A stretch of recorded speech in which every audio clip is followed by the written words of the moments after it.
तो नमस्कार दोस्तों, स्वागत है आप सभी का आपकी क्लास में। कल हमने कहाँ पे चर्चा की थी? कल हमने ज्योमेट्री चालू करा था। ठीक है, इसमें हमने क्या क्या देखा था एक बार ध्यान देखिए। इसमें हमने देखा था कि एक रेखा क्या होती है। ठीक है, रेखा क्या होती है, रेखाखंड क्या होता है। ठीक है, फिर हमने देखा था कि कोण कैसे बनते हैं। ठीक है, कोण कितने प्रकार के होते हैं। ठीक है, तो ये सारी चीजें हमने देखी थी और कुछ जरूरी इंपॉर्टेंट पॉइंट्स हमने समझे थे।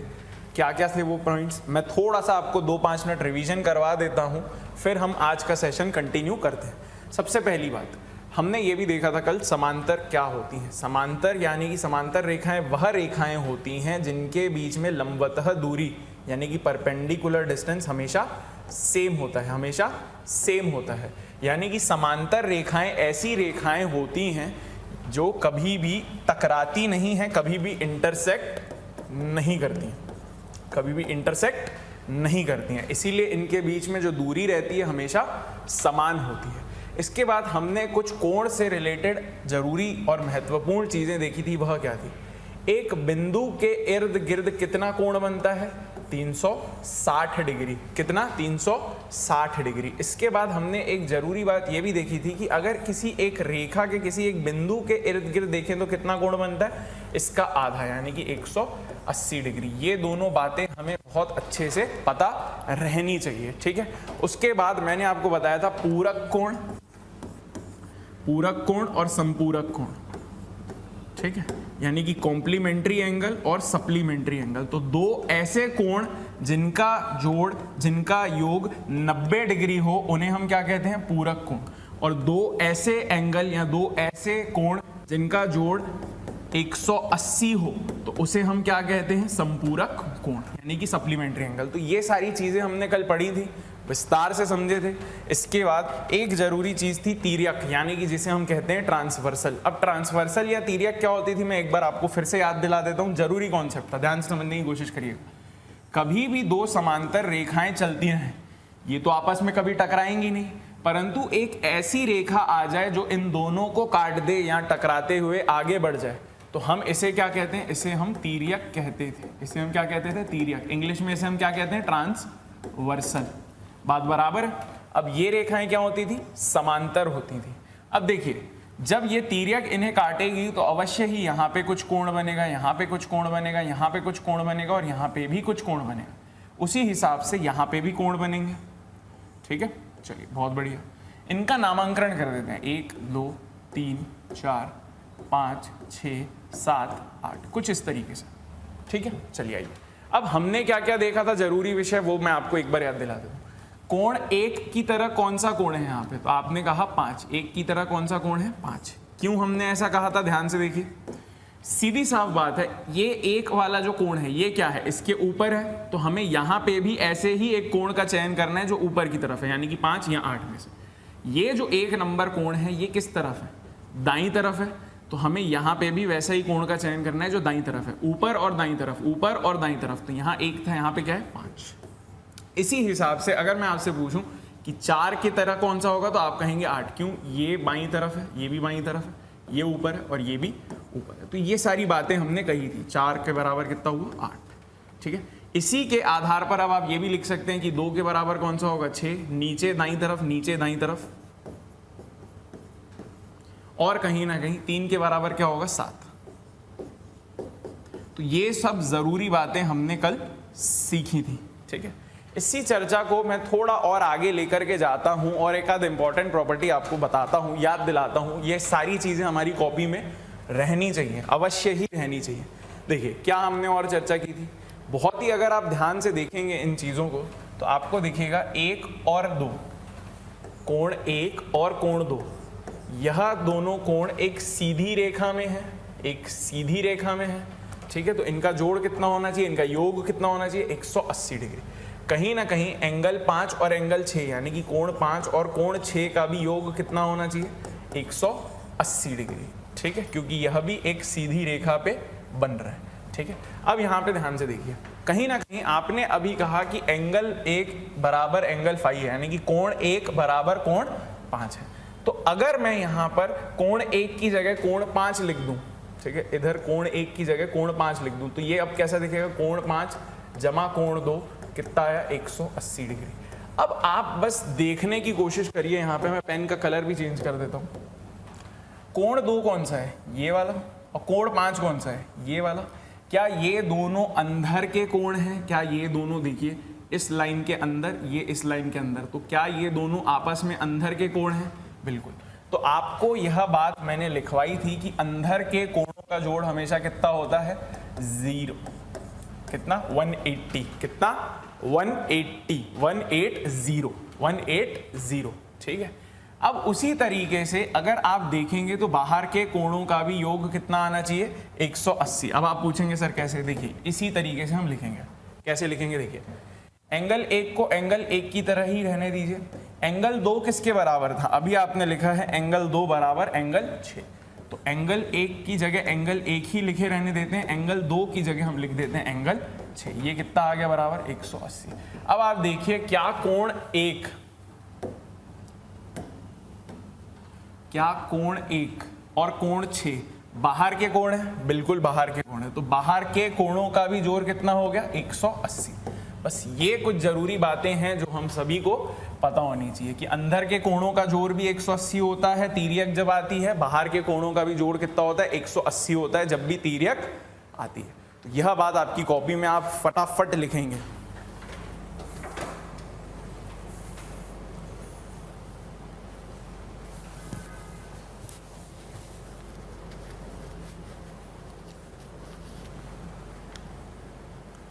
ठीक है, चलिए बेहतर। तो अगर अब उदाहरण के तौर पे कुछ मैं इस तरीके की बात करूं कि ये दो समांतर रेखाएं हैं और ये एक तिर्यक है, ठीक है, और ये कोण अगर 70 डिग्री दिया हुआ है, तो क्या यह कोण अब हम बता सकते हैं कितना होगा, अवश्य।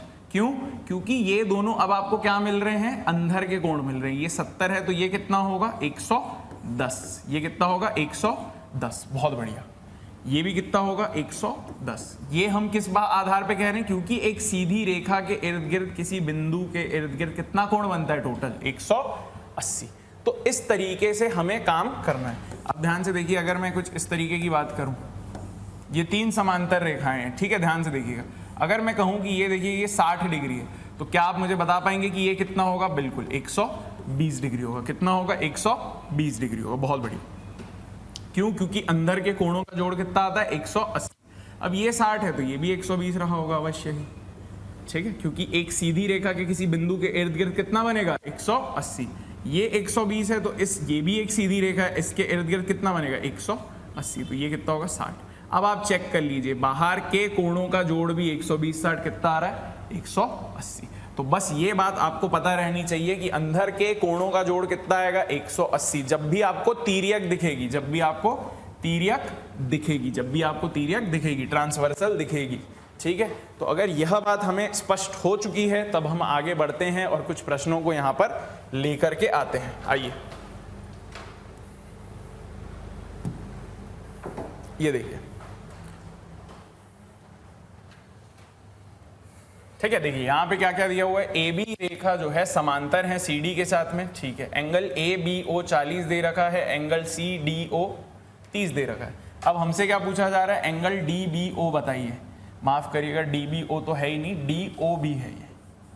ये कितना है, एंगल डी ओ बी है, एंगल डी ओ बी, यानी कि ये वाला कोण हमें बताना है, ठीक है। बहुत आसान है, देखिए कैसे करेंगे हम। ए बी समांतर रेखा है सी डी के साथ में, तो हम यहाँ पे एक ऐसी ही सीधी रेखा खींचेंगे जो ए बी और सी डी से क्या हो, समांतर हो, ठीक है। अब आप देखिए कि हमें काम कैसे करना है, अब आप देखिए कि हमें काम कैसे करना है, ठीक है। कहीं ना कहीं अगर ये कोण 30 है, ठीक है, तो ये वाला कोण कितना रहता, 150, ठीक है। अब आप देखिए ये 150 कोण है और ये क्या होगा, ये दोनों कोण अब कैसे दिखेंगे, अंदर के कोण दिखेंगे, ये वाला और ये 150 वाला। क्यों, क्योंकि आप देखो इस लाइन का नाम हम दे देते हैं L, ये जो नीचे रेखा है उसका नाम CD है। CD और L क्या है, समांतर है। अब ये OD वाली जो रेखा है, जो काली रेखा आपको दिख रही है, वह क्या हुई, एक तिर्यक। तो जब भी तिर्यक आएगी, जो अंदर के कोण होंगे उनका जोड़ कितना होगा, 180। तो अगर ये 150 है तो ये कितना हुआ, 30, तब मिला के वो कितना बनाएंगे, 180। अब ध्यान से देखिए, AB रेखा और L रेखा भी आपस में समांतर है, ठीक है। अब यहाँ पे हमें क्या करना है, OB रेखा क्या काम करेगी, एक तिर्यक का काम करेगी। तो अगर ये कोण 40 है तो ये कोण कितना होता है, 140। अब आप ध्यान से देखिए, क्या वापस अब आपको अंदर के कोण मिल रहे हैं, 140 और ये वाला, बिल्कुल। तो 140 में आप ऐसा क्या जोड़ेंगे जो 180 बन जाए, तो आपको मालूम है 40। अब आप देखिए, आपके पास कहीं ना कहीं एंगल DOB आ चुका है और ये कितना है, 40 और 30 के बराबर। तो ये कोण कितना है, 40 और 30 के बराबर। तो इसको आप जोड़ेंगे, कितना आएगा, 70 डिग्री। कैसा आएगा, ऑप्शन नंबर C, 70 डिग्री। तो मैं मान के चलता हूं कि यह बात हमें अब स्पष्ट रूप से क्लियर हो रही है, ठीक है। अब इसी प्रश्न को और भी एक आसान तरीके से कर सकते थे, ठीक है, वो भी मैं आपसे साझा कर देता हूं। पहले आप इन चीजों को देख लीजिए, फिर मैं आपको बताता हूं वो क्या तरीका था, ठीक है। आइए,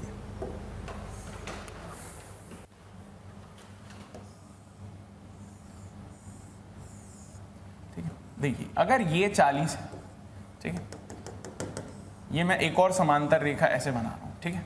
तो ये क्या काम करेगी, एक तिर्यक का। तो आप देखिए, तिर्यक के इर्द गिर्द जो भी, ये एक ऊपर की तरफ है तिर्यक पे और ये एक कोण क्या है, नीचे की तरफ, ये हमेशा सेम आएंगे। ये हमेशा क्या आते हैं, सेम आते हैं। कैसे, देखिए, इसका आधार यही है, यहाँ 40 था तो यहाँ 40 बना ना। तो ये आपको पता रहना चाहिए कि ये हमेशा सेम बनते हैं। अब आप यहाँ पे देखिए क्या हो रहा है, सेम बनते हैं। ये 30 है तो यहाँ पे भी कितना बनेगा, 30। तो इसी के आधार पर अगर ये प्रॉपर्टी भी हमें पता रहती तो भी हम बता सकते हैं 40-30 कितना होगा, 70 डिग्री सही आंसर होगा। तो आप ये बात भी अपनी कॉपी में अवश्य ही लिख लीजिए कि कभी भी समांतर रेखाएं चल रही हैं तो तिर्यक के इर्द गिर्द ये जो कोण बनेंगे ये हमेशा क्या बनेंगे, समान बनेंगे। क्या बनेंगे, इक्वल बनेंगे। तो अगर ये एंगल 1 है, ये एंगल 2 है, तो ये क्या होगा, angle 1 is equal to angle 2 हमेशा होगा, ठीक है। बात स्पष्ट है, चलिए, बहुत बढ़िया।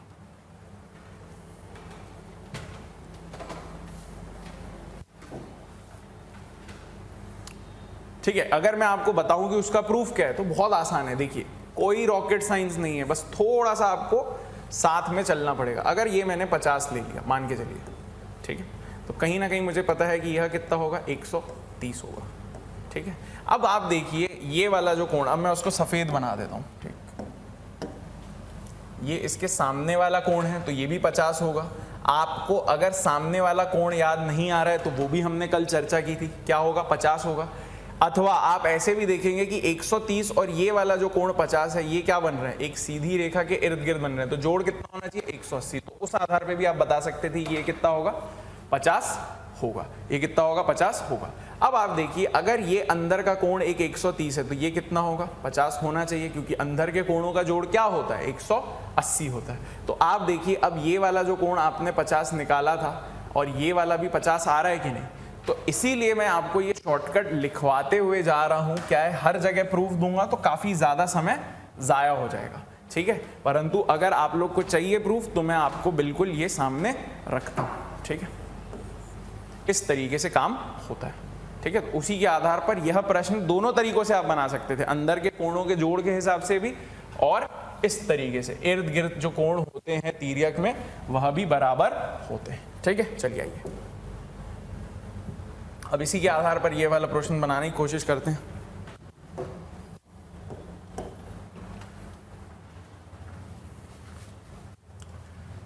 देखिए क्या आगे लिखा हुआ है, नीचे दी गई आकृति में PQ और RS दो समांतर रेखाएं हैं तथा AB एक तिर्यक रेखा है।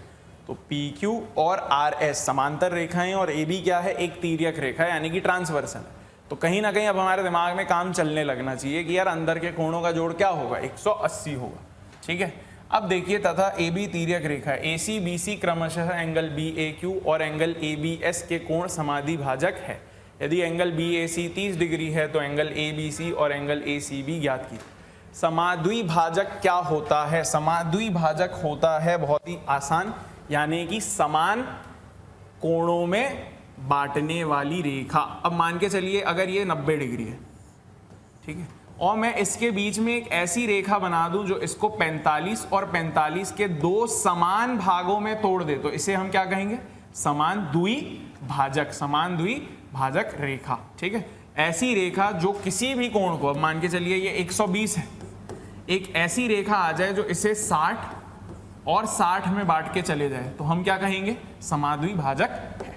ठीक है, तो यहां पे भी वही हो रहा है। क्या हो रहा है? ये जो एंगल बन रहा है BAQ, ये बड़ा एंगल BAQ जो बन रहा होगा, उसकी समाद्विभाजक कौन है? AC। कौन है? AC। ठीक है, तो अगर ये इसे 30 में बांट रही है तो यहाँ पे भी 30 को बांटा होगा। ये 30 है तो ये भी 30 रहा होगा, ये 30 है तो ये भी 30 रहा होगा। बहुत बढ़िया। अब आप देखिए आपसे क्या क्या पूछ रहा है। आपसे पूछ रहा है ABC, यानी कि ये ABC, ये वाला कोण पूछ रहा है, और आपसे पूछ रहा है एंगल ACB, यानी कि ये वाला कोण भी पूछ रहा है। आप देखिए कुछ नहीं करना है। अब आपको पता है कि अगर ये 30 है, ये 30 है, तो कुल मिला के ये कोण कितना होगा? ये कोण हो गया 60। ठीक बात है? ठीक बात। तो अगर ये कुल मिला के कोण 60 है तो ये वाला पूरा कोण कितना होगा? एंगल ABC, ये वाला कोण। अब आपको मालूम है तिर्यक के अंदर की तरफ जो कोण बनता है वह क्या कितना बनता है? उनका योग कितना होता है? 180। तो अगर ये 60 है तो ये कितना रहा होगा? 120। तो अगर ये पूरा कोण 120 है और BC उसकी समाद्विभाजक है, यानी कि अब यहाँ पे अगर मैं आपसे कहूँ कि 120 डिग्री कोण बन रहा है, तो अगर उसकी कोई समाद्विभाजक है तो क्या करेगी? 60 और 60 में उसे बांटेगी, तो कहीं ना कहीं अंदर की तरफ 60 बनेगा और बाहर की तरफ भी 60 बन रहा होगा। ठीक है, तभी आप बोलेंगे ऊपर 60 है और नीचे कितना है? पूरा 120। ठीक है, चलिए अब आप इसको देखिए कि अंदर का जो एंगल ABC आ रहा है वो कितना आ रहा है? 60। तो ऑप्शन 4 और ऑप्शन 2 तो गलत हो गए। ठीक है, अब जिस बच्चे के पास थोड़ी सी नॉलेज होगी वो इस प्रश्न को आराम से करके बता सकता है कि ऑप्शन नंबर 1 उचित उत्तर होगा। क्यों? ध्यान से देखिए ACB ट्रायंगल को, क्या ये एक त्रिभुज है? बिल्कुल है। त्रिभुज के अंदर जितने भी कोण बनते हैं उनका योग कितना आता है? 180। तो अगर ये 30 है, ये 60 है, तो ये कितना होगा? 30 60 90। तो ये कितना होगा? 90, क्योंकि 30 जमा 60 जमा ये वाला कोण बराबर कितना होगा? 180 के बराबर। तो 30 और 60 कितने हो गए? 90। 90 में आप ऐसा क्या जोड़ेंगे जो 180 मिल जाएगा? तो 90 में 90 ही जुड़ेगा, तभी हमें क्या मिलेगा? 180। तो ये वाला कोण कितना आएगा? 90। तो अब आपको पता है 60 और 90 आपका उचित उत्तर है, यानी कि ऑप्शन नंबर 1 आपका सही उत्तर है। ठीक है, तो ये एक अच्छा प्रश्न था। ठीक है, और इतने लेवल पे प्रश्न नहीं पूछता है व्यापम, परंतु हम तैयारी करेंगे तो बहुत अच्छे से ही करेंगे। चीज़ों को जितना समझ सकते हैं समझने की कोशिश करेंगे, अच्छे अच्छे प्रश्न करेंगे, क्योंकि हम अच्छी तैयारी पे भरोसा ज़्यादा रखते हैं। ठीक है, चलिए आइए। तो ये आसान था, एक प्रश्न उससे ऊपर अपन ने किया। अब आइए ये वाला प्रश्न करिए, ये बहुत आसान हो गया। यानी कि यहाँ पे आपसे यह कहा जा रहा है कि कोई दो बातें यहाँ जो लिखी हुई हैं वह सत्य हैं, और कोई जो दो बातें लिखी हुई हैं वह असत्य हैं। हमें क्या पहचानना है? हमें पहचानना है कि सत्य बातें कौन सी। आप देखिए, क्या एंगल 1 और एंगल 2 ये एक सीधी रेखा के इर्द गिर्द कोण बन रहा है? हाँ, तो ये कितना बनेगा? 180। तो ऑप्शन ए तो सही बात है। एंगल 2 प्लस एंगल 5, कोण 2 और 5 का जोड़ क्या 180 होगा? बिल्कुल होगा। देखिए कैसे, कोण 2 और कोण 5 क्या है? तिर्यक के अंदर के कोण है, तो इन दोनों का योग कितना होना चाहिए? 180। तो दो बातें ही बोली गई थी कि सही है, और दोनों आपको ए और बी में मिल चुकी है। आप देखेंगे तो सी और डी बिल्कुल झूठ होगा। चेक करते हैं। 3 और 8, देखिए ये 3 है, ये 8 है, इनका जोड़ 180 क्यों होगा? ये एक अंदर का एक बाहर का, दोनों अंदर के रहेंगे तो चलेगा, दोनों बाहर के रहेंगे तो चलेगा। एंगल 2 प्लस एंगल 6, देखिए यहाँ पे भी वही बात हो रही है, 2 अंदर का है 6 बाहर का है, तो ये भी बात गलत है। ठीक है, तो जो पढ़ा है, अब ये देखिए व्यापम का ही प्रश्न है, तो व्यापम के प्रश्न कुछ इसके इर्द गिर्द चलेंगे, परंतु जब हम ऐसे प्रश्न भी कर लेते हैं तो हमें और ज्यादा कॉन्फिडेंस आता है और ज्यादा मोटिवेशन आता है। इस लेवल के हम प्रश्न कर लेते हैं तो अब हमसे अब हर चीजें बनने लगेंगी। ठीक है, और हर चीज में आपको एक छोटी मोटी यहाँ पे ही कॉन्सेप्ट लग रही है, और वो कॉन्सेप्ट क्या थी? वो कॉन्सेप्ट बहुत ही स्पष्ट है कि कभी भी आपको समांतर रेखाएं मिले, तिर्यक जा रही हो, तो अंदर के कोणों का जोड़ कितना होगा? 180। कितना होगा इनका जोड़? 180। हमेशा ये बात आपको ध्यान में रखनी है, ये बात आपको हमेशा ध्यान में रखनी है। ठीक है, ये भी बात आप याद रखिएगा। ये अगर कोण ऊपर बन रहा है, ठीक है, यहाँ पे ये कोण भी ऊपर बन रहा है, ठीक है, ये इसकी दाईं तरफ बन रहा है, ये भी दाईं तरफ बन रहा है, ये भी क्या होंगे, समान होंगे, ये क्या होंगे, समान होंगे, ठीक है। अब देखिए ये कोण इसके सामने बन रहा है, तो सामने बनने वाले कोण भी क्या होते हैं, समान, तो कहीं ना कहीं ये वाला कोण और ये वाला कोण भी इक्वल हो गया। तो ये छोटी छोटी बातें अगर आपको पता है, तब आपसे रेखाओं से रिलेटेड जो भी प्रश्न पूछा जाएगा पेपर में, सभी कुछ प्रश्न आपसे बनने वाला है, यह तो मुझसे आप अवश्य ही लिखवा लीजिए, ठीक है। तो जब हम क्वेश्चंस का सेक्शन करेंगे आगे आने वाले कुछ सेशंस में, तब मैं और ज़्यादा प्रश्न आप लोग के लिए लेके आऊँगा और वहाँ पे हम फिर विस्तार से चर्चा करेंगे। आइए देखते हैं ये वाला प्रश्न हम बना सकते हैं क्या, ठीक है। अब ये एक त्रिभुज दिख रहा है, यहाँ पे हमें पूछा जा रहा है एंगल ए, कोण ए का संपूरक कोण क्या होगा, ठीक है। एंगल ए का संपूरक कोण क्या होगा, एंगल ए का संपूरक कोण वह कोण होगा जो एंगल ए के साथ जुड़ के, कोण ए के साथ जुड़ के क्या बने, संपूरक, यानी कि पूरा 180 बने। तो एंगल ए में आप ऐसा क्या जोड़ेंगे जो 180 बने, ठीक है। दो तरीके हैं, देखिए पहले समझिए, ये अगर 110 है तो ये एक सीधी रेखा है जिसके बिंदु के इर्द गिर्द कितना बनेगा, 180, तो ये 110 है, तो ये कितना बन गया, 70, ठीक है। 70 और 58 कितना हो गया, 128। अगर ये 128 हो गया है और एंगल ए कितना होना चाहिए, एंगल ए प्लस 128 बराबर कितना होना चाहिए, 180। क्यों 180, ध्यान से समझिए, क्योंकि त्रिभुज के अंदर के कोण है, क्या है, त्रिभुज के अंदर के कोण है। तो कहीं ना कहीं मैं यह बात कह सकता हूं कि 70 और 58 कितना होता है, 128। तो कहीं ना कहीं त्रिभुज के अंदर के कोणों का योग कितना होता है, 180। कितना होता है, 180, यानी कि 58, 70, 128 प्लस ए को जोड़ेंगे इतना मिलना चाहिए, 180। अब आप देखिए यहाँ पे एंगल ए प्लस 128 अगर 180 है, तो एंगल ए का जो संपूरक है वो कितना आ गया, 128, यानी कि ऑप्शन नंबर डी सही उत्तर है, ऑप्शन नंबर डी सही उत्तर है। अब जो दूसरा तरीका है वो और स्लो तरीका है, ठीक है, वो बहुत ज्यादा स्लो तरीका है। वहां पे हमको कैसे काम करना पड़ेगा, हमें पहले एंगल ए की खोज करनी पड़ेगी। एंगल ए कितना आएगा, एंगल ए प्लस 58 प्लस 70 बराबर क्या हुआ, 180। क्यों, क्योंकि त्रिभुज के अंदर के कोणों का योग 180 होता है। आप एंगल ए निकालेंगे, कितना आएगा, 180 माइनस 128। अब आपने निकाला एंगल ए कितना आ गया, 52, ठीक है। अब आप यहाँ पे लिखेंगे 52 में एंगल ए में आप ऐसा क्या जोड़ेंगे जो संपूरक बने, यानी कि 180 बने। फिर आप इसको निकालेंगे तो आप करेंगे 180 माइनस 52 यानी कि 128। आएगा उत्तर अभी भी 128 डिग्री, परंतु काम ज़्यादा करना पड़ा, परंतु काम बहुत अधिक करना पड़ा, ठीक है। जबकि एक तेज बच्चा सिर्फ 1-2 स्टेप में काम करके आगे बढ़ जाता। तो दोनों तरीके मैं आपसे साझा कर रहा हूं, जो बेहतर आपको लगे आप उसका चयन कर सकते हैं, ठीक है। जब आपकी अभ्यास होने लग जाएगी तब आप इन सारी चीज़ों को बहुत जल्दी और तुरंत सही तरीके से करने लग जाएंगे, ठीक है। चलिए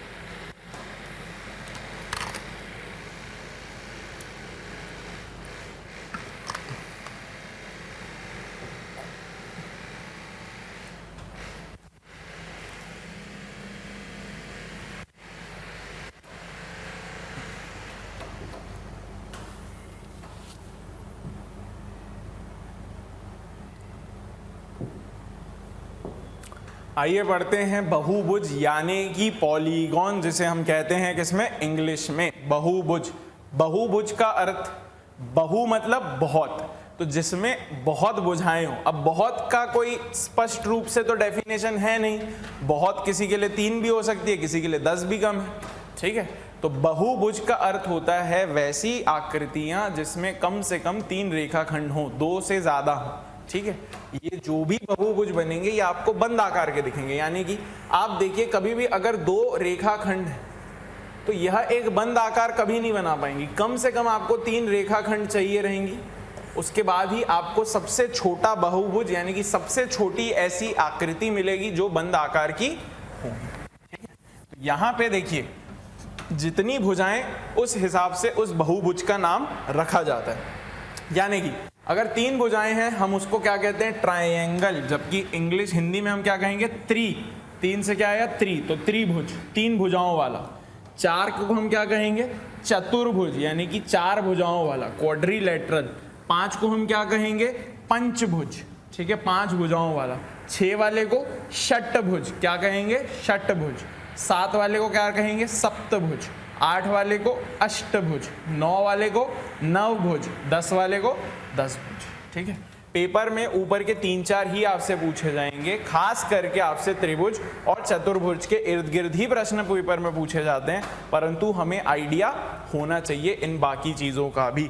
तो आप लिखना चाहेंगे अपनी कॉपी में तो इस बात को लिख सकते हैं।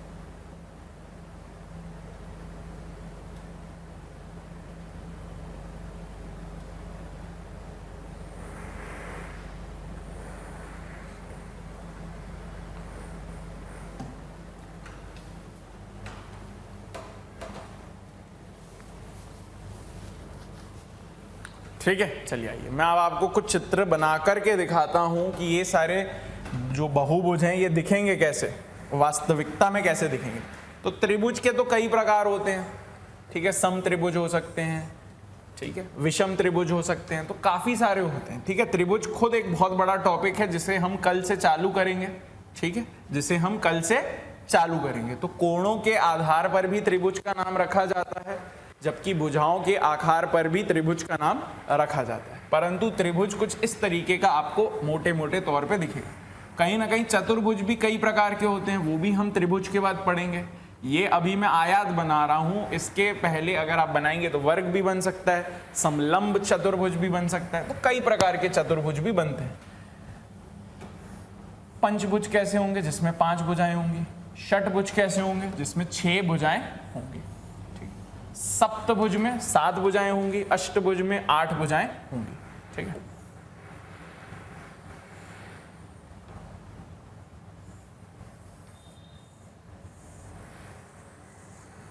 ठीक है, ये क्या हो गया, सप्तभुज हो गया। ये क्या हो गया, सप्तभुज हो गया, ठीक है। 7 भुजाएं, 1 2 3 4 5 6 7। इसी तरीके से आप बनाते चलेंगे तो अष्टभुज भी मिल जाएगा आपको, नवभुज भी मिल जाएगा और दशभुज भी मिल जाएगा। बात स्पष्ट है, चलिए बहुत बढ़िया। आइए अब देखिए, बहुभुज भी 2 प्रकार के मिलेंगे आपको। एक तो सम बहुभुज।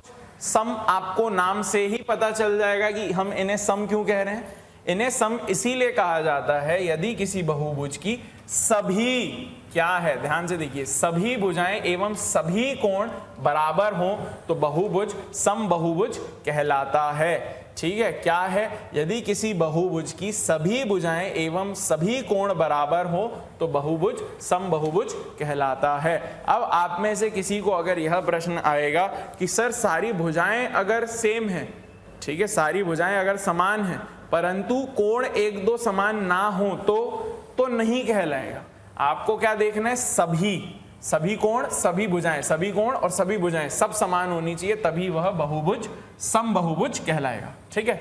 जैसे कि समबाहु त्रिभुज जो रहता है, इक्विलैटरल ट्रायंगल जिसे हम इंग्लिश में कहते हैं, वह कैसा दिखता है, कुछ इस प्रकार का, कुछ इस तरीके का दिखता है, जहां पे सारी जो भुजाएं हैं वो सेम रहती हैं, समान रहती हैं। उसके बाद सारे जो कोण बनते हैं वो भी 60-60-60 समान होते हैं। एक वर्ग की अगर मैं बात करूं तो यहाँ पे भी एक ऐसा चतुर्भुज आपको दिखेगा जिसमें चारों भुजाएं सेम होती हैं और चारों जो कोण बनते हैं कितने कितने बनते हैं, 90-90-90 बनते हैं, ठीक है। इसी तरीके से सम पंचभुज में भी यही चीज लागू होती है। सम पंचभुज में भी यही चीज लागू होगी, सारे भुजाएं सेम होंगी और इसके अंदर के अगर आपसे कोई कोण पूछ ले तो वह कितने आएंगे, 108 डिग्री। अब आपके दिमाग में आएगा सर ये तो हमने सुना नहीं है, आपने कैसे निकाला, तो मैं यह भी आपको सिखा दूंगा, थोड़ा सब्र रखिए कि 108 डिग्री हमने कैसे निकाला, ठीक है, मैं बताऊंगा आपको।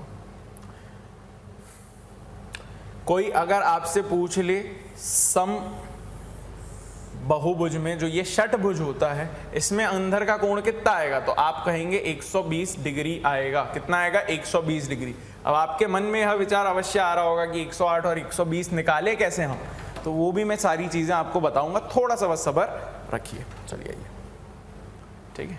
अब जैसे वो थे सम बहुभुज, ये क्या है, विषम बहुभुज है। ये क्या है, विषम बहुभुज। यानी कि यदि किसी बहुभुज की कोई भी भुजा बराबर नहीं हो, यानी कि एक भुजा भी दूसरे से बराबर नहीं हो, तो भी हम बोल देंगे कि ये क्या है, विषम है। क्या है, विषम बहुभुज है। देखिए विषम बाहु त्रिभुज हो गया, यानी कि यहाँ पे अगर जो भी आपके समझने की कोशिश करिएगा, जो भी भुजाएं हैं अगर वो सेम नहीं है, मान लीजिए ये 10 है, ठीक है, ये 12 है, ये 15 है, तो भुजाएं अलग अलग हो गई। भुजाएं अलग अलग हो गई तो यह क्या कहलाई, विषम बाहु। ठीक है, इसमें आप मानिए अगर ये 12 है, ये 12 है, ठीक है, एक उदाहरण के तौर पे, और मैं इसको कह देता हूं, मान लीजिए 18 करीब, एक ऐसे ही रफ बोल रहा हूं मैं आपको। देखिए, तो आपके दिमाग में क्या डाउट आ सकता है, ये डाउट आ सकता है कि सर दो भुजाएं तो सेम है।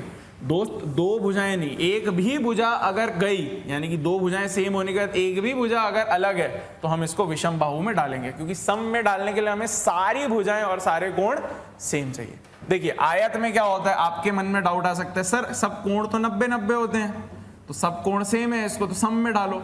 दोस्त, मैंने अभी आपको डेफिनेशन में क्या बताया, कोणों से नहीं फर्क पड़ेगा, कोण भी और साथ में भुजाएं, दोनों भुजाएं और कोण, भुजाएं और कोण सब कुछ सेम होना चाहिए। ठीक है, यहाँ पे कोण अवश्य ही सेम है, परंतु भुजाएं अलग अलग होती है। इसे हम क्या कहते हैं, लंबाई, इसे हम क्या कहते हैं, चौड़ाई। ये दोनों अलग अलग यहाँ पे होगी, ये 10 है, वो 8 है, भले अंदर के कोण 90-90 हो, उससे फर्क नहीं पड़ता। ठीक है, इसी तरीके से अगर ऐसा पंचभुज बना दिया जाए जहां 2-3 या चलिए मान लीजिए ज्यादा से ज्यादा 4 अगर भुजाएं भी सेम है, परंतु एक भुजा भी अलग निकली, तो उसे भी हम विषम बहुभुज में डालेंगे। तो सारे बहुभुजों के अंदर विषम भी बहुभुज मिलते हैं आपको, सम बहुभुज भी मिलते हैं। आइए अब देखिए एक डायगोनल क्या होती है, समझने की कोशिश करिएगा, ये बहुत एक इंपॉर्टेंट कॉन्सेप्ट होता है। ठीक है, डायगोनल क्या होती है, इसको हम कहते हैं विकर्ण। क्या कहते हैं, विकर्ण। ठीक है, अब देखिए दो अक्रमागत शीर्षों को जोड़ने वाली रेखा को विकर्ण कहते हैं। दो अक्रमागत यानी कि नॉन कॉन्जिक्यूटिव, लगातार नहीं आएंगी ये, ठीक है, लगातार नहीं आएंगी, नॉन कॉन्जिक्यूटिव है, दो अक्रमागत है, दो अक्रमागत शीर्षों यानी कि वर्टाइसेस को जोड़ने वाली रेखा को हम क्या कहते हैं, विकर्ण कहते हैं।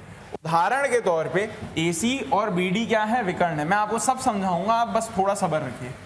A के बारे में सोचिए, A के अगले क्रम में कौन सी आएगी, D भी आ जाएगी, कोई तकलीफ नहीं है। A के अगले इस तरफ जाएंगे तो क्रम में कौन सी आ जाएगी, B भी आ जाएगी। परंतु अब आप सोचिए, क्या A के क्रम में कोई C आएगी, नहीं आएगी। A के क्रम में कौन है, B है, या A के क्रम में क्या है, D है। यानी कि A से सीधी सीधी कौन है, B है या D है। ठीक है, C नहीं है, तो C और A क्या हो गए, अक्रमागत हो गए। यहाँ पे क्या हो गए, A और C अक्रमागत हो गए, A और C का सीधा रास्ता कोई नहीं। तो आप जब इन दो शीर्षों को, वर्टाइसेस को जोड़ेंगे तो आपको क्या मिलेगा, विकर्ण मिलेगा। क्या मिलेगा, एक डायगोनल मिलेगी।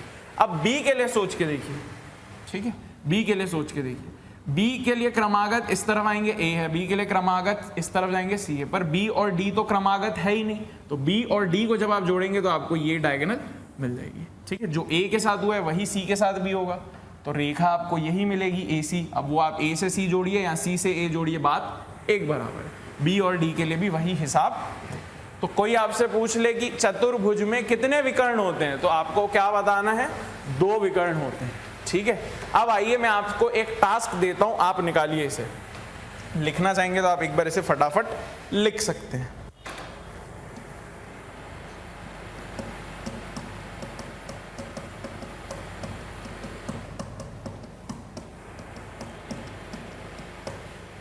ठीक है, अक्रमागत, क्या बोलेंगे, अक्रमागत।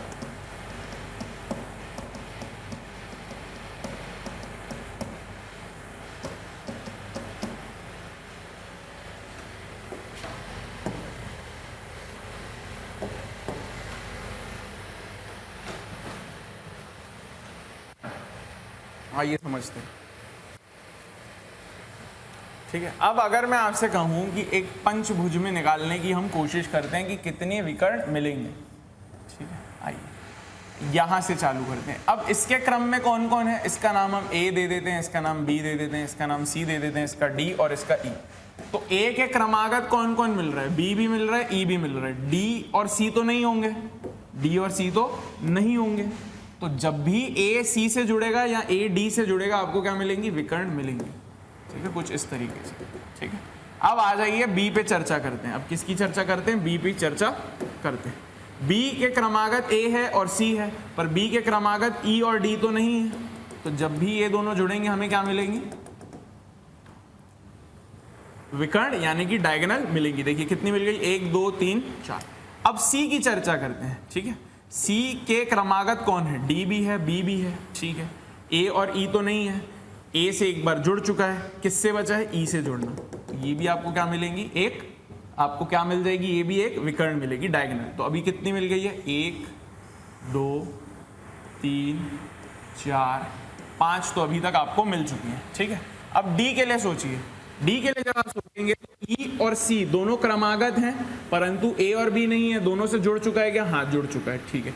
ई के लिए देखिए ए और डी क्रमागत हैं, ठीक है, बी और सी तो नहीं है, जुड़ चुका है क्या, जुड़ चुका है। तो कुल मिला कितनी मिली, 1 2 3 4 और 5। तो कितनी मिली यहाँ पे, 5 मिली। अब मैं अगर आपको एक चीज पूछूं कि ट्राइंगल में यानी कि एक त्रिभुज में बताइए कि कितनी आपको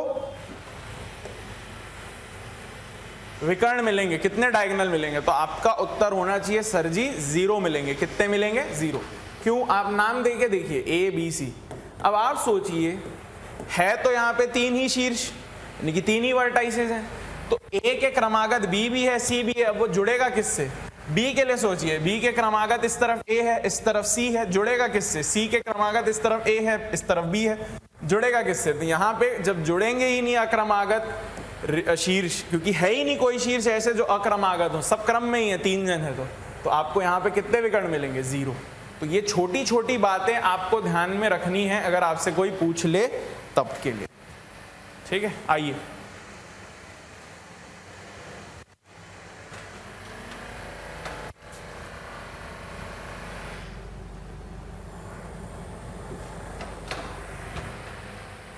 अब देखिए छोटी सी बात,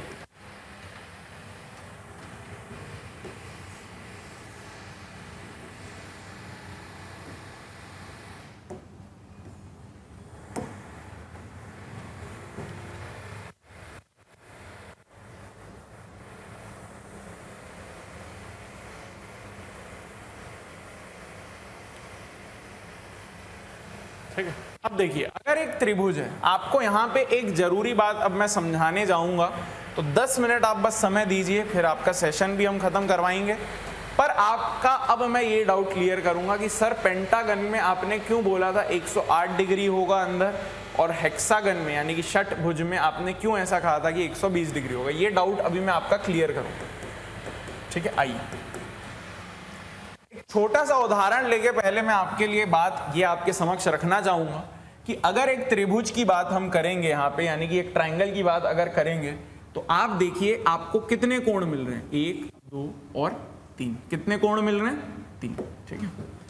अब अगर 3 कोण अंदर की तरफ मिल रहे हैं, 3 कोण अगर अंदर की तरफ मिल रहे हैं, तो कहीं ना कहीं 3 कोण हमें बाहर की तरफ भी मिलेंगे,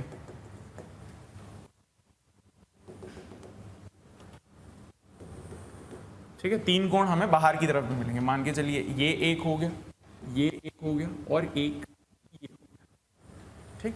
अब ये 3 कोण हमें कहां मिल रहे हैं, बाहर की तरफ भी मिल रहे हैं। आप देखिए बस छोटा सा दिमाग लगाइए, आपके लिए दुनिया में बहुत आसान होगा फिर चीजों को समझना कि अगर इस बिंदु के इर्द गिर्द देखूं तो यह तो एक सीधी रेखा है, यह तो एक सीधी रेखा है, सीधी रेखा के इर्द गिर्द कितना कोण बनेगा, 180, ठीक है। तो मान लीजिए कि अगर ये एक समबाहु त्रिभुज होता तो अंदर कितना कितना बना रहता, 60 60 60 बना रहता।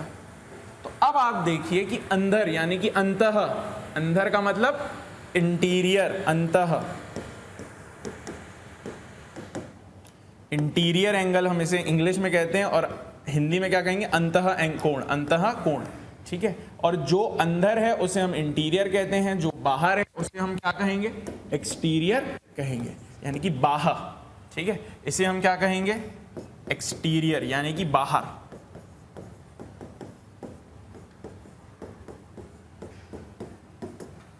ठीक है, आइए बढ़िया। अब आप मुझे खुद बताइए, क्या एक अंदर का कोण और एक बाहर का कोण मिला के हमेशा 180 बनाएंगे, हाँ या ना? आप बोलेंगे बिल्कुल बनाएंगे सर। क्यों? क्योंकि इस बिंदु के इर्द गिर्द सोचिए तो यह बिंदु क्या है, इस सीधी रेखा पे, किसी भी सीधी रेखा के किसी भी एक बिंदु पर कितना कोण बनता है, 180। तो अगर ये 60 है तो ये कितना हो गया, 120। ये 60 है तो ये कितना हो गया, 120। इसके लिए भी आप सोचेंगे तो सीधी रेखा में एक बिंदु के इर्द गिर्द कितना बनेगा, 180। तो ये 60 है तो ये कितना हुआ, 120। बात स्पष्ट है। अब आप बोलेंगे सर इसका षटभुज और पंचभुज से क्या लेन देन है? सबका एक दूसरे से लेन देन है। मैं आपको बस कुछ चीजें बताना चाह रहा हूं, आपको समझिए। आपने अब क्या देखा, आपने एक बहुत ही सीधी साफ स्पष्ट बात देखी। क्या देखी? कि इंटीरियर एंगल यानी कि अंदर के एंगल और बाहर के एंगल का जोड़ कितना होता है, 180। और ये ऐसी बात नहीं है कि सिर्फ यहां त्रिभुज में होगा, ये एक चतुर्भुज में भी होगा। ठीक है, अगर चतुर्भुज का एक उदाहरण लिया जाए तो अब यहाँ पे भी आपको दिखेगा।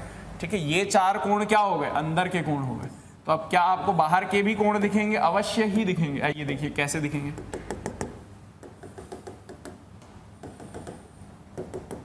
ये दिख रहे हैं बाहर के। ठीक है, अब आप देखिए, अगर अंदर का कोण आपको 90 मिल रहा है तो बाहर का भी कोण कितना मिलेगा, 90 90 90 मिलेगा। यानी कि फिर से आप ये बात स्पष्ट कर सकते हैं कि अंदर का कोण जमा बाहर का कोण कितना होता है, इंटीरियर प्लस एक्सटीरियर कितना होता है, 180 होता है। यह बात स्पष्ट हो गई। ठीक बात है। आइए अब कुछ जरूरी बिंदु आप लिखेंगे तो आपके लिए बहुत आसान हो। ठीक है,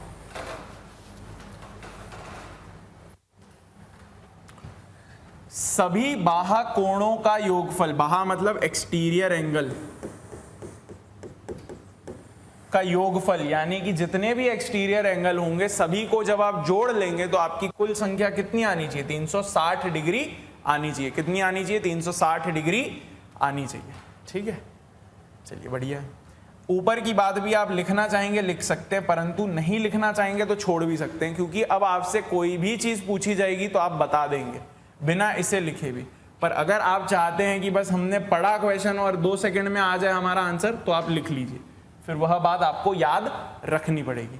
क्या है, अगर n भुजाओं वाला कोई आपको बहुभुज मिलता है, ठीक है, n भुजाओं वाला अगर आपको कोई बहुभुज मिलता है तो आपको क्या करना है, कुछ भी नहीं करना है। आपको बस सीधा साफ n-2 गुणा 180 करनी है। क्या करना है, n-2 गुणा 180 करना है। ठीक है, जरूरी बात इसमें यह थी कि ये पता रहे, यह सेकेंडरी बात है, आपको याद रखनी है, आप रख सकते हैं, बिना इसके भी उत्तर आ जाएगा। पर यह बात सबसे जरूरी है, मोस्ट इंपॉर्टेंट बात है कि बाहर के सारे कोणों का योग कितना होता है, 360। अगर अब आपने ये बात लिख ली है तब आप ये चेक करेंगे तो आपको दिखेगा, हाँ 90 90 90 90 90 4 कितना हुआ, क्या 360 हुआ? अवश्य ही होगा। हर चीज प्रूफ के तहत ही करी जाएगी। यहाँ पे चेक करिए, 120 120 120 120 गुणा 3 3 है ना कोण, कितना हुआ, 360 हुआ, अवश्य ही होगा। तो जो भी बात मैं लिखवाऊंगा वो आपको सही साफ और सीधी बात लिखवाऊंगा। ठीक है, ये सबसे जरूरी बात है। अब आप देखिए यहाँ पे क्या लिखा है, अंतः कोण प्लस बाहा कोण 180 होगा। हाँ, रटने वाली तो बात ही नहीं है। अभी हम पीछे ड्राइंग में देख के आए त्रिभुज की भी और चतुर्भुज की। ये क्या लिखा है, अंतः कोण, अंतः मतलब इंटीरियर कोण, बाहा कोण मतलब एक्सटीरियर कोण। इनकी वैल्यू कितनी आएगी, 180 हमेशा आएगी। ये तो अभी हमने पीछे ही देखा है ना, ये बात अभी हमने पीछे ही देखी हुई है। ये देखिए लिखा है हमने, इसी के आधार पर तो हम सारे कोण निकाल रहे थे। आधार क्या है, क्योंकि इंटीरियर और एक्सटीरियर कोण एक बिंदु पे बने और वो बिंदु क्या है, एक सीधी रेखा पे, इसीलिए उनका योग हमेशा कितना होगा, 180। तो जो हम पहली चीज पढ़े थे ज्योमेट्री में, उसी के आधार पर अभी तक हम आगे इतना बढ़ चुके हैं। ठीक है, चलिए आइए, तो ये बात हमने लिख ली है। चलिए वेरी गुड। अब आइए ये वाली चीज लिखिए, प्रत्येक बाहा कोण कितना होगा। अब आप देखिए, आपको ये बताया गया है कि अगर सारे बाहर के कोणों का जोड़ अगर 360 है, ठीक है, और n साइड है, ठीक है, n बिंदु का कोई त्रिभुज है। देखो अब 3 बिंदु का त्रिभुज होगा तो इसका मतलब, माफ करिएगा, 3 बिंदु का अगर बहुभुज होगा तो हम क्या बोलेंगे कि देखो 3 भुजाएं बनेंगी, 3 भुजाएं बनेंगी तो अंदर 3 कोण बनेंगे। अगर अंदर 3 कोण बनेंगे तो बाहर कितने कोण बनेंगे? 3 ही बनेंगे। अब अगर मैं एक चतुर्भुज की बात करूं तो यहां पे क्या है? 4 बिंदु हैं। 4 बिंदु मतलब 4 वर्टाइस, 4 वर्टाइस मतलब 4 भुजाएं, 4 भुजाएं यानी कि 4 कोण अंदर तो 4 कोण बाहर। तो जितनी भुजाएं उतने ही कोण, और उतने ही अंदर के कोण तो उतने ही बाहर के कोण। तो n भुजाएं तो n अंदर के कोण और n बाहर के कोण। तो अगर n भुजा वाला कोई बहुभुज है तो उसमें अंदर n कोण बने होंगे और बाहर भी n कोण बने होंगे। उन पूरे n कोणों का जोड़ अगर 360 है तो एक का जोड़ कितना आएगा? एक का योग कितना आएगा? यानी कि 360 बटे n आएगा। यह वही बात हो गई कि अगर 10 चॉकलेट की वैल्यू 360 रुपए है और मैं आपसे पूछूं कि एक चॉकलेट कितने की होगी, तो आप कहेंगे 360 बटे 10 यानी कि 36 रुपए की होगी। क्या यह बात अभी स्पष्ट हो रही है आप सभी को? ठीक है। 10 चॉकलेट हम दिलाते हैं ना अपनी सहेलियों को, कितने की दिलाते हो? 360 की, क्योंकि एक को तो देनी नहीं रहती हमें। तो हम क्या देखते हैं कि यार बजट देख लेते हैं, एक चॉकलेट 36 की है तो 10 कितने की होगी? 360 की। या हम 10 बोलते हैं दुकानदार को कि भाई दे दीजिए 10 चॉकलेट निकालिए, तो वो आपको बोलता है 360। अब आप दिमाग में सोचते हो अरे साला एक चॉकलेट 36 की पड़ गई, महंगा खर्चा पड़ा, है ना। तो ये उसी के आधार पर अगर n आपकी भुजाएं हैं तो n आपको अंदर कोण मिलेंगे। ठीक है, जैसे ये एक पंचभुज है मान के चलिए, तो कितने भुजाएं हैं? 5, तो 5 कोण अंदर मिलेंगे, 5 कोण ही तो बाहर मिलेंगे। तो अगर 5 बाहर के कोणों का योग 360 है तो एक का कितना होगा? 360 बटे n। ठीक है, रटना नहीं है, चीजों को समझ के काम करना है। ठीक है, अब भुजाओं की संख्या क्या लिखी है? Number of sides is equal to 360 बटे प्रत्येक बाहा कोण। यानी कि अभी आप ऊपर क्या निकाल रहे थे? प्रत्येक बाहा कोण बराबर 360 बटे n। अभी आप क्या निकाल रहे थे? बाहा कोण बराबर 360 बटे n। ठीक है, तो अगर हमें n पता है तो हम इसका इस्तेमाल करते हैं क्या निकालने के लिए? बाहा कोण का। पर अगर हमें बाहा कोण पता है तो हम क्या करेंगे? इस n को ऊपर पटक देंगे, इस बाहा कोण को नीचे ले आएंगे, अदला बदली कर देंगे। तो यहाँ पे n दिखेगा और यहाँ पे क्या दिखेगा? 360 बटे बाहा कोण। यहाँ पे क्या दिखेगा? बाहा कोण। ठीक है, तो बात एक बराबर है, ये और ये सेम टू सेम लिखा है। ठीक है, यहां से आपको पता चलेगा बाहा कोण कितनी है, परंतु आपको उसके लिए पता रहनी चाहिए कि भुजाएं कितनी है, n पता रहना चाहिए। परंतु अगर आपको n नहीं पता है पर ये पता है कि बाहा कोण कितना है, तो आप यहां से भुजाएं भी निकाल सकते हैं। तो दोनों बात सेम है। ठीक है, आप लिखना चाहें तो ये ज्यादा महत्वपूर्ण है, इसे लिखिए, और ये भी आप इसी के आधार पर निकाल सकते हैं, कोई बहुत बड़ी बात नहीं है, लिख लीजिए।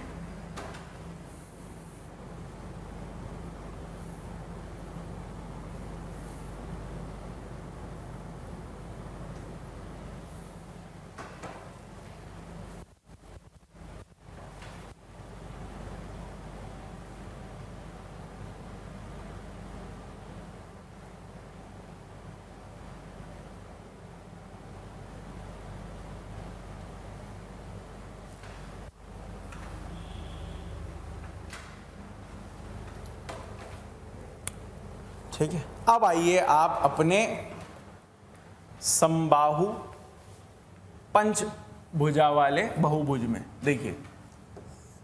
समबाहु है तो यानी कि सारे कोण और सारे भुजाएं क्या होंगी? सेम। तो कहीं ना कहीं आप सभी को पता है अंदर कितने कोण बन रहे हैं? 5। कितने कोण बन रहे हैं? 5। तो बाहर भी कितने कोण बनेंगे? अवश्य ही 5 ही बनेंगे। आइए देखिए,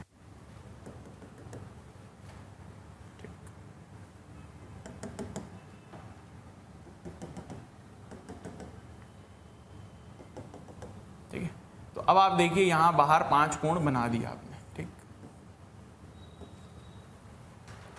अब आप देखिए अगर 5 बाहर के कोण हैं और उन सबका योग 360 डिग्री है तो एक बाहर के कोण का योग कितना आएगा? 360 बटे 5। ठीक है, रटना कुछ नहीं है, आपको फॉर्मूला भी दिया हुआ है, परंतु आप दिमाग लगाएंगे तो ऐसे ही काम हो जाएगा। तो एक कोण का वैल्यू कितना आएगा? 360 बटे 5, यानी कि 360 को काटिए, 7 बार कटेगा 35, 10 बचा 2, तो 72 डिग्री एक का वैल्यू आ रहा है, 72 डिग्री। ठीक है, समबाहु है तो सारे सेम होंगे, 72 72 72। अब आप देखिए क्या अंदर यानी कि इंटीरियर और बाहर के कोणों का जोड़ 180 होता है? बिल्कुल होता है। क्यों? क्योंकि वो उस बिंदु पे बने हैं जो बिंदु एक सीधी रेखा पे है, और किसी भी सीधी रेखा के एक बिंदु के इर्द गिर्द कितना बनता है? 180। तो 72 में आप ऐसा क्या जोड़ेंगे जो आपको 180 मिल जाए? तो क्या आप ये नहीं कहेंगे कि ये आएगा 180 माइनस 72 यानी कि 108? क्या आएगा? 108। अब आपको ध्यान में आ रहा होगा कि मैंने वहां पे क्यों आपसे कहा कि 108 बनेगा।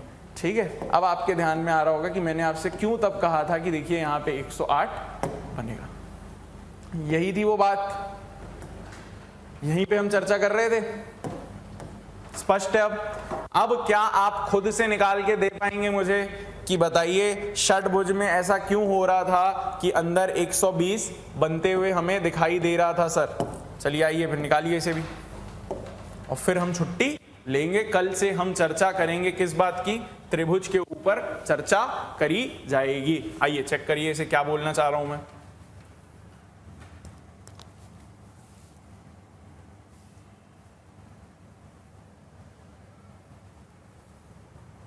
ठीक है, अब ये समबाहु ही बात कर रहा हूं मैं, ये सब समबाहु बहुभुजों की ही बात कर रहा हूं। ठीक है, अब आपने देखा कहीं ना कहीं 6 शीर्ष हैं यानी कि 6 वर्टाइसिस हैं, तो 6 भुजाएं हैं। 6 भुजाएं हैं तो यहाँ पे आपको पता चल रहा है 6 अंदर कोण हैं, तो 6 अंदर कोण हैं तो बाहर कितने कोण होंगे? बाहर भी 6 कोण होंगे। अगर एक ही कोण बाहर का बना के मैं अगर आपको बता दूं कि देखिए बाहर का कोण ऐसा कुछ बन रहा होगा, ठीक है, ये दोनों कोणों का जोड़ कितना आना चाहिए? ये पूरे दोनों कोणों का जोड़ आना चाहिए 180। अब आपको पता है 6 भुजाओं वाला है तो 6 अंदर कोण 6 बाहर कोण, तो 6 बाहर के कोणों का योग कितना होगा? 360 होगा। कहीं ना कहीं एक का कितना होगा? 6 से काटिए 60 डिग्री होगा। तो अगर एक ये 60 डिग्री है और इनका योग 180 होगा तो क्या अंदर का योग 120 नहीं आएगा? बिल्कुल आएगा, अवश्य ही आएगा। तो इसी तरीके से आपको अष्टभुज का भी पूछ सकता है, इसी तरीके से आपको दशभुज का भी पूछ सकता है। अगर मैं आपसे पूछूं दशभुज का, बताइए। समबाहु है, ये समबाहु है मतलब सारी भुजाएं सेम है, सारे कोण अंदर के सेम है, तो बाहर के भी सारे सेम आएंगे। तो अब आपको यहाँ पे पता है कि n कितना हो गया? 10 हो गया। तो कहीं ना कहीं 10 अगर बाहर के कोण हैं उन सभी का योग 360 है, तो एक कोण का योग कितना आएगा? 36। अगर एक कोण का 36 आएगा तो अब आपको पता चल रहा है 36 डिग्री, माफ करिएगा, 36 डिग्री आएगा तो अंदर और बाहर के कोण का योग कितना होता है? 180। तो आप 36 में ऐसा क्या जोड़ेंगे? 36 में आप ऐसा क्या जोड़ेंगे जो आपको 180 मिल जाए? तो आपका उत्तर होगा 144। क्या जोड़ेंगे? 144। तो यह आपका तब उत्तर होगा। तो मैं समझता हूं कि आज जो भी हमने चर्चा की है ये बात आपको बहुत स्पष्ट रूप से समझने आई है। आपका कोई डाउट रहेगा तो कल की क्लास में हम उसे सुधारेंगे, कोई तकलीफ की बात नहीं है।